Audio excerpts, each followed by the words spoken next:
Hello, I'm Bukky Falodun. I'm a professional chef and the CEO of Bukky's Delight.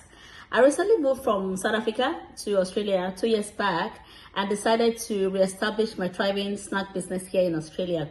However, restarting was quite challenging for me, but thankfully in 2024, I attended a webinar organized by the Food Markies for multicultural food businesses in New South Wales, and that was a turning point for me.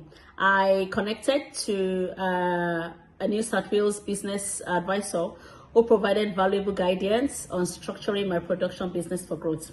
I'm truly grateful for the support I received through the Multicultural Food Business Network, and it made a difference in my journey. And right now, I plan to grow my business as a national supplier of the African snack over the next 5 to 10 years. And big thanks to the Food Markies for being a significant part of my journey. Thank you.